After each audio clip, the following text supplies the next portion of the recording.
Hello বন্ধুরা, কেমন আছো সবাই? দেখো আমাদের বাড়িতে আজকে কি সুন্দর মাছের ঝোল রান্না হচ্ছে। তাই ভাবলাম সবার সাথে একটুখানি শেয়ার করি। যদিও এটা আমার রান্নার ভিডিও না, তবু বাড়িতে একটা ভালো মাছের রেসিপি হচ্ছে তো সেই জন্য। মাছগুলো প্রথমে লাল লাল করে ভেজে নিয়েছে। তারপরে দেখো কত সুন্দর লাগছে মাছটা, ভাজাটা খুব সুন্দর হয়েছে। তো তারপরে আদা রসুন মশলা সব বেটে নেওয়া হয়েছে। আর এদিকে কড়াইয়ের তেলের যে মাছ ভাজা তেলটা ছিল সেই তেলের মধ্যে টমেটো আর কালো জিরে ফোড়ন দেওয়া হয়ে গেছে। তারপরে আদা রসুন পেস্ট, লঙ্কা গুঁড়ো, জিরে গুঁড়ো, হলুদ গুঁড়ো সব একসাথে মিক্সড করে নেওয়া হচ্ছে। মিক্সড করে নেওয়ার পরে এটাকে কড়াইয়ে দিয়ে দেওয়া হবে কষানোর জন্যে।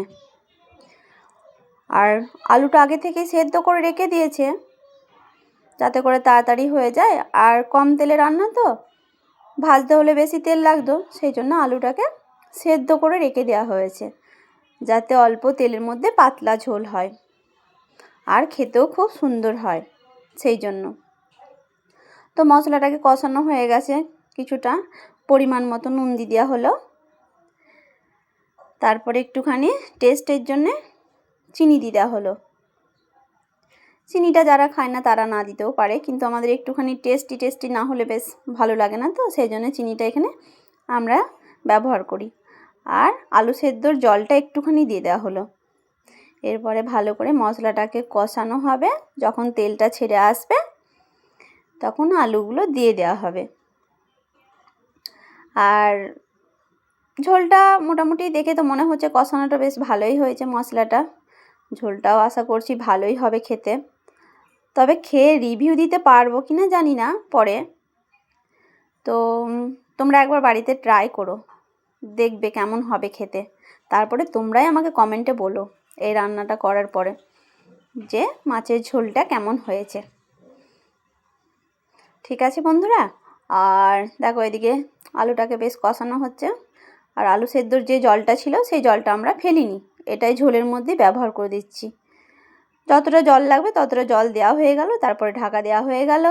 এদিকে সেদ্ধও মোটামুটি সব তো ছিলই আগে থেকে। ফুটে ওঠার পরে মাছগুলোও দিয়ে দেওয়া হলো।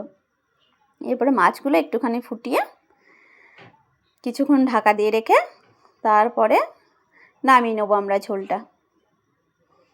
আর তারপরে গরম ভাতের সাথে খেতে কেমন লাগছে দেখতে হবে, কিন্তু আমি তো আর বলতে পারবো না কেমন খেতে লাগছে।